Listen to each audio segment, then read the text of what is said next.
Hello, कैसे हैं आप? आज हम लोग सीखेंगे इस सेशन में मेकिंग सेंटेंस का नेक्स्ट पार्ट, उसका अगला हिस्सा। पार्ट 1 में हमने सीखा था इन्फिनेटिव में हैव का यूज, हैज का यूज, मुझे जाना है, मुझे पढ़ना है। इस पार्ट में पढ़ेंगे वाला हूं। जैसे कहें मैं जाने को हूं,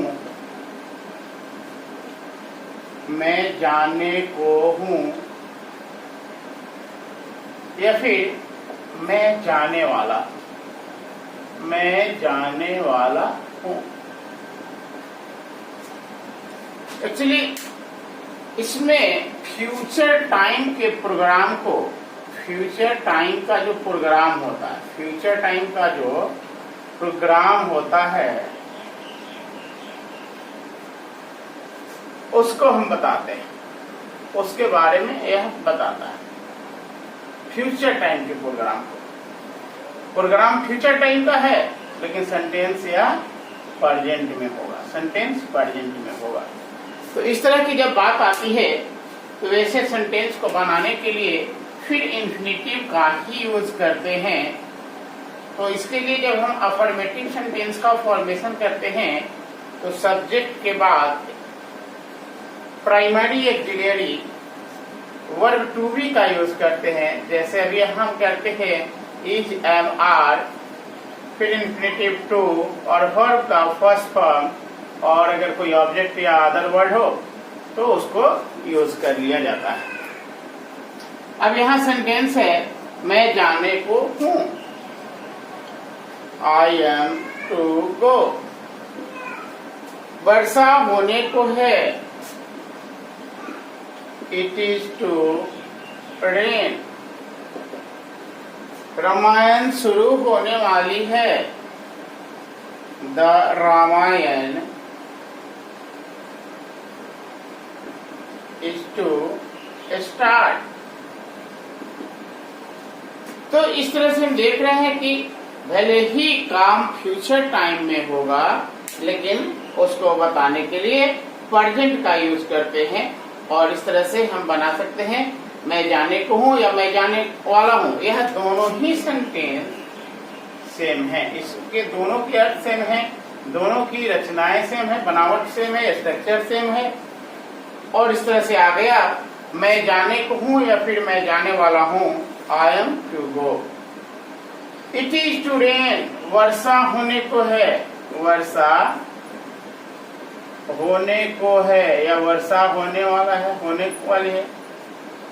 या फिर हम बोले बारिश भी बोल सकते हैं, the Ramayana is to start. अब रामायण की बात करते हैं, जो धारावाहिक है, जो सीरियल है। ऐसे तो रामायण क्या है, इपिक है, तो वह लेकिन एज सीरियल के रूप में जो हम टीवी पर, टेलीविजन पर देख रहे हैं, उसकी जब चर्चा करते हैं तो the Ramayana is to start. तो इस तरह से इस सारे सेंटेंस को बना लेते हैं। इसका जब हम निगेटिव करते हैं, निगेटिव करते हैं तो फिर यह जो ऑक्सिलरी है इज, एम, आर, इसके बाद नॉट का यूज करते हैं और फिर बाकी सारे स्ट्रक्चर वैसे ही आएंगे। यहाँ जो एक्शन होगा वह आ जाएगा। वह जाने को नहीं है, he is not to go. वह जाने को नहीं है, वह जाने को नहीं है। या फिर कह सकते हैं वह जाने वाला नहीं है, वह जाने वाला नहीं है। तो इस तरीके से हमने इसको इंट्रोगेटिव कर लिया। इसी का जब नेगेटिव कर लिया और इंट्रोगेटिव की बात करेंगे तो फिर उसमें ठीक प्रीवियस जो स्ट्रक्चर था जो हमने बदला, वैसे ही इसमें ऑक्सिलरी वर्ब को बाहर करते हैं और तब यह सेंटेंस इंटरोगेटिव हो जाता है, तब ये सेंटेंस इंट्रोगेटिव हो जाता है और तब उसके स्ट्रक्चर बदलकर इज, आर, ये है बाहर आ जाते हैं, शुरुआत में आ जाते हैं, फिर सब्जेक्ट और फिर टू, फिर V1 object.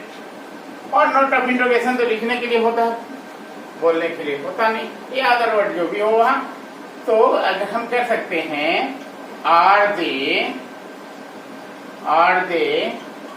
To laugh at me, क्या हो गया? Are they to laugh at me means क्या वे मुझ पर हंसने वाले हैं, हंसने को हैं। तो इस तरीके से फिर जब इसका निगेटिव बनाते हैं तो कर सकते हैं are you not to help her, क्या तुम उसकी मदद करने वाले नहीं हो? क्या तुम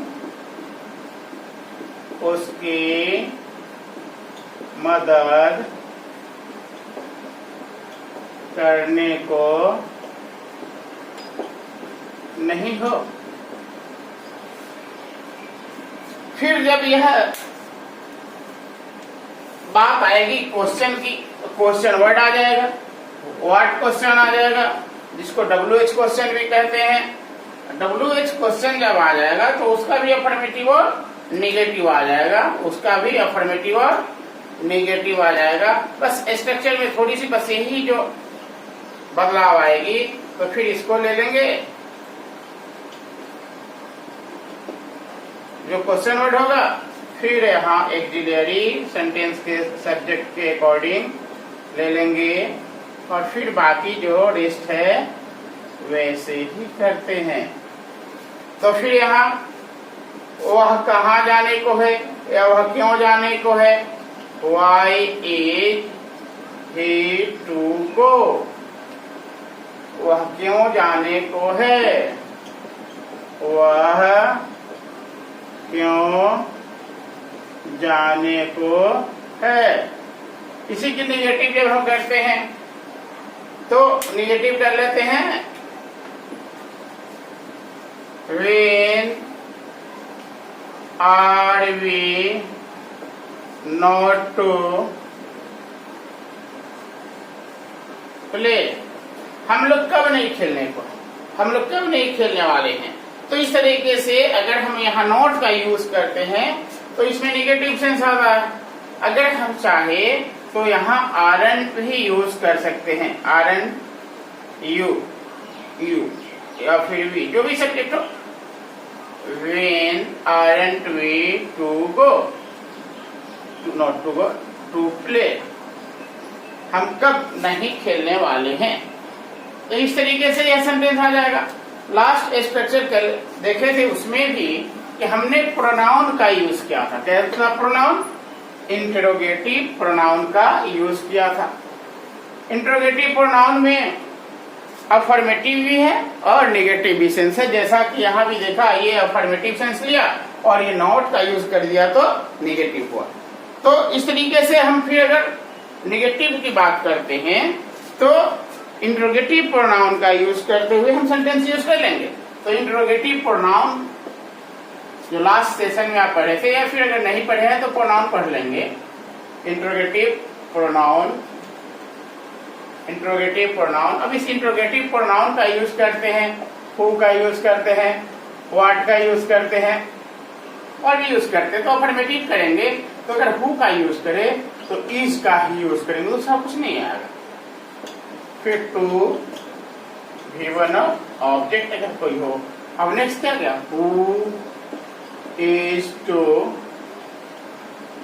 सिंग a song, Who is to sing a song? कौन गीत गाने को है? कौन गीत गाने को है? अब इसी को शॉर्ट में करते तो क्या? Who is to sing? Who is to come, who is to come, कौन आने को है, कौन आने वाला है। हु इज टू प्ले, कौन खेलने वाला है।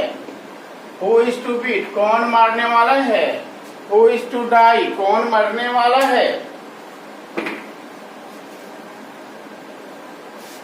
अब इसी की करते अगर व्हाट का यूज करेंगे करते हैं तो क्या गया, व्हाट इज टू डू, क्या करने वाला है। तो इस तरीके से हम सेंटेंस को बना सकते हैं। और इसी सेंटेंस की जब हम निगेटिव सेंस की बात करते हैं तो निगेटिव करने के लिए कुछ नहीं, बस जब यहाँ ये निगेटिव सेंस करेंगे, निगेटिव इन द सेंस करेंगे, तो निगेटिव इन द सेंस करेंगे तो यहाँ यह जो है, यह इंट्रोगेटिव प्रोनाउन जो है, इसके बाद नॉट का यूज करेंगे। तो या तो इज नॉट बोलेंगे या फिर इजंट, फिर ये टू और फिर V1 और ऑब्जेक्ट और क्वेश्चन मार्क। क्वेश्चन मार्क जो है या नोट ऑफ इंट्रोगेशन जो कहते हैं, यह बोलने के लिए यूज नहीं होता, वो तो साउंड के एक्सप्रेशन से पता चलता है, एक्सेंट से पता चलता है। लेकिन अगर लिखने की बात आती है तो लिखना पड़ जाता है। जैसे who is not to teach, कौन पढ़ाने को नहीं है, कौन पढ़ाने को नहीं है, कौन पढ़ाने को नहीं है, कौन पढ़ाने को नहीं है। तो ये तो प्रेजेंट की बात हो गई। प्रेजेंट के बाद इसको हम पास्ट का यूज करेंगे। अब इसका जो यूज है, एक तो अभी हमने कहा कि वह जाने को है, लेकिन इसी में जब सेंटेंस से काम के तुरंत होने का जब बोध, उस एक्शन को इमीडिएट जो है उसको होने का जब बोध होता है, जब उसका एक्सप्रेशन आता है वो उस वर्क के इमीडिएट होने का, तो वर्क इमीडिएट होगा। जैसे अभी हमने सेंटेंस देखा, पहले वाले में देखा कि मैं जाने वाला हूँ, मैं जाने वाला हूँ या फिर मैं जाने को हूँ। लेकिन इसमें क्या रहेगा, मैं जाने ही वाला, मैं जाने ही वाला हूँ, इम्फेटिक करता है। मैं जाने को हूँ, मैं जाने को हूँ, मैं जाने को ही हूँ, मैं लगभग जाने को हूँ, मैं लगभग, या फिर आप करीब करीब भी यूज कर सकते हैं, दोनों का मीन सेम ही होता है। मैं करीब करीब जाने को हूँ। ये सारे सेंटेंस जो है ये सेम हैं, ये सभी एक ही प्रकार के। तो इधर हमने पढ़ा था कि सब्जेक्ट के बाद ऑक्सिलरी लेते इज, एम, आर, फिर टू, V1 और ऑब्जेक्ट। लेकिन यह जो है जब यही सेंटेंस इधर आएगा तो इज, एम, आर प्लस, अब यहाँ हम अबाउट का यूज करेंगे या फिर लाइकली का यूज करेंगे, अबाउट का यूज करेंगे या फिर लाइकली का यूज करेंगे, और तब फिर ये इन्फिनिटिव जो है बाकी सब आ जाएंगे। तो अभी दोनों में हम अंतर देखेंगे, थोड़ी सी अंतर आई। इसमें 2 + V1 है ऑक्सिलरी वर्ब, 2 + V1, और यहाँ है ऑक्सिलरी वर्ब और अबाउट और लाइकली, उसके बाद 2 + V1 है। लेकिन उतना लगाने से सेंटेंस का अर्थ पूरी तरह से बदल जाता है।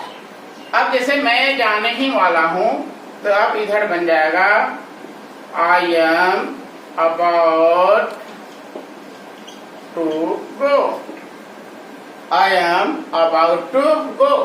फिर अगर करे तो इसको यह भी कह सकते हैं, I am likely to go, I am likely to go. तो इस तरह से क्या हो गया, मैं जाने ही वाला हूं। मतलब हो सकता है कि कहने के समय तक वह जाने के लिए तैयार है, वह निकलने ही वाला था। इसको समझने के लिए दूसरी सेंटेंस लेते हैं कि वह मरने ही वाला है। It mean he is about to die, he is about to die. और फिर इसी का सेंटेंस अगर लाइकली का यूज करके करते हैं तो he is likely to die. बेहतर होगा बोलने के लिए, स्पोकन के लिए लाइकली का यूज करें। स्पोकन के लिए लाइकली बेटर होता है अबाउट से। फिर यहाँ मीनिंग आता है क्या इस सेंटेंस का, he is likely to die, वह मरने ही वाला है। मतलब यह सेंस कर रहा है, यह एक्सप्रेस कर रहा है कि कहने के समय हो सकता है कि during that conversation the very person will die. हो सकता है कि जब बातचीत हो रही हो उस बीच ही वह व्यक्ति मर जाए। तो उस कंडीशन में, लेकिन अगर इस तरह से यहाँ वाले सेंटेंस में अगर हम यूज करते हैं ही इज टू डाई, क्या है, ही इज टू डाई, वह मरने वाला है, मतलब उसके मरने में भी समय है। लेकिन अगर कहे तो वही बता देते हैं he about to die, he is likely to die, मतलब हो सकती है कि जब हमारी बातचीत चल रही हो तो वह मर भी जाए। उस during that period, during the very period ही में डाई, वह मर सकता है जब हमारी बातचीत हो रही हो। नेक्स्ट पार्ट में हम लोग इसका पास्ट और फ्यूचर का स्ट्रक्चर जानेंगे।